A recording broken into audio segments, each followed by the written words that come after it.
Halima Cissé of Mali might no longer hold the world record for most children delivered at a single birth to survive. Halima gave birth to 9 children, but this feat might have been just usurped by Gosiyame Tharma Sithole. When Gosiyame and her husband went to the hospital for her pregnancy scan, they thought they would be having a single baby and not a multiple pregnancy. Her scans show that she wasn't carrying twins, triplets, or even quintuplets.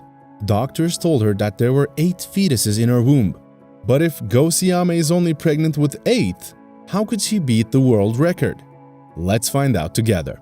Tehobo Sotetsi and his wife Gosiyame are a South African couple who live in Tembisa, a township with many working-class residents in Gauteng province near Johannesburg. The couple had previously had twins who were now 6 years old. So when Gosiyame's scan revealed that she was going to have octuplets, the couple was caught off guard. I looked at my wife and said 10 children. On our way to the hospital, I already made a joke and said to her, if you have triplets this time, I would just run away. Who would have thought we would have even more? But I am happy. I know that this is a blessing from God and I believe He would help us take care of them, Teboho said. However, while he was looking forward to having more children, his wife had other concerns. Gosiyame was worried about how all 8 children would survive in her womb. She expressed her concerns to the doctor and was told that they expect her womb to expand and accommodate the children. Gosiyame and Teboho are also told that they would need to visit the hospital more times than the most pregnant women do because of the special circumstances of her pregnancy. Still, the 37-year-old's pregnancy journey was quite difficult. She had gestational diabetes. Doctors told her that the hormonal changes from pregnancy didn't allow her body to make enough insulin, and the ones that were being made were not used normally. Thus, she was placed on a specific diet to ensure that her children aren't overweight.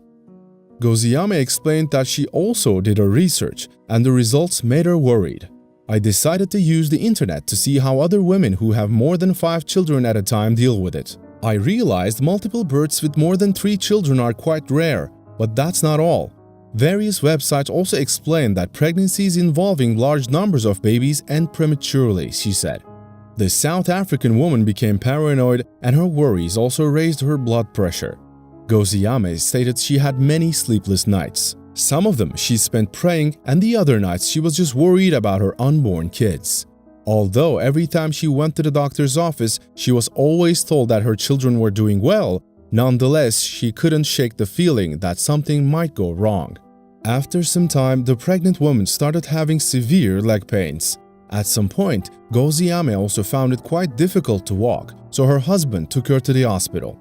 Doctors told her she was at risk of having a miscarriage or the pregnancy could resolve itself even without treatment. And it seems like the latter is what happened. Gosiyame went into labor after 29 weeks of gestation.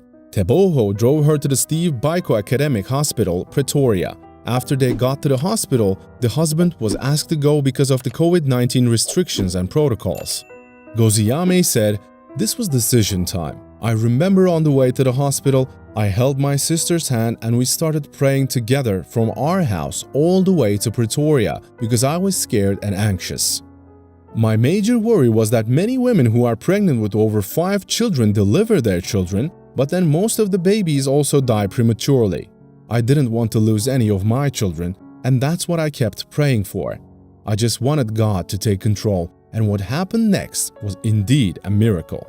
On the 8th of June 2021, the mayor of the town announced that Gosiyame gave birth to 10 children rather than the 8 shown in her ultrasound scans. She was admitted to the hospital late in the morning on the 7th of June, and about 6 p.m., a group of 4 doctors and 2 nurses attended to Gosiyame. The medical team was just as surprised as you are that she claimed to have given birth to 10 rather than 8 children. According to Pretoria News, Gosiyame delivered her children through a cesarean section. Teboho stated that he received a text from his wife confirming that she had 6 boys and 2 girls. Yes, that would make 9. After she gave birth, the doctors realized that the 10th one was not exactly a baby but an underdeveloped fetus. However, Teboho said she hasn't sent him any pictures of the children. "I haven't seen any pictures yet. I am not surprised because my wife is always careful about such things. Right now, I feel like Gosiyame and I are God's chosen children because this is a miracle. "We were expecting 8, but then to get more, it can only be God's doing. I can't wait to hold my wife again and also see my children," Teboho said. However, the 41-year-old hasn't met any of his children ever since then. After the news was shared by the local media, donations started flooding in for the babies, which were now dubbed the Tembisa 10. The story went viral and caught the attention of international media and the Guinness Book of World Records. However, after further investigation, no one is sure whether it did or did not happen. Editor-in-chief of Pretoria News Piet Rampidi states that he and the couple attend the same church where he was introduced to them in December. After they became close friends, the couple told him that Nkosi Yame was carrying 8 babies. The editor also claims that he interviewed the couple a few months before she allegedly gave birth to 9 children. And just like Teboho, he also got messages from Nkosi Yame stating that she had delivered her nonuplets. He published the news despite seeing no pictures of the children. Thus, no one is sure whether Nkosi Yame and Teboho's story is true or false. With no concrete proof to ascertain the story, the world record for most children delivered at a single birth to survive still belongs to Halima Cissé. Halima is a 26-year-old born and raised in Timbuktu, Mali. Despite being an only child, she always wanted a large family, and after getting married to Army officer Adjutant Kader Arbi, her wish came true. The couple had initially given birth to a girl whom they named Sauda.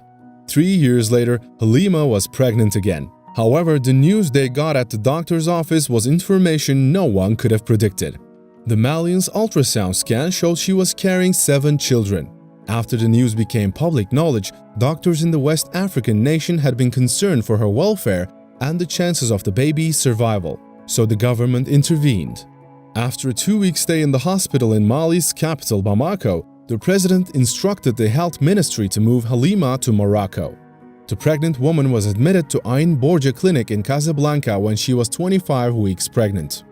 The doctors postponed her delivery date by 5 weeks to increase the chance of the baby's surviving. With the help of a team of 10 doctors and 25 paramedics, Halima gave birth to 9 children through a cesarean section rather than 7.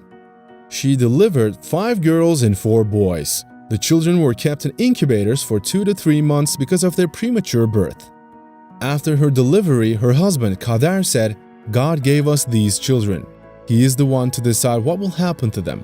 I'm not worried about that. When the Almighty does something, He knows why." The children use an average of 45 diapers a day and drink 15 kilograms of milk per week. The nonuplets defied doctors' expectations by surviving and thriving. It is now amazing to see the children are healthy. In the beginning, it was tough, as they were very premature. My children do not sleep at the same time. When some are falling asleep is when the others wake up. Breastfeeding was not easy. When we were at the hospital, I was using a breast pump, Halima said. So, what do you think about Nkosi Yame and Halima's stories?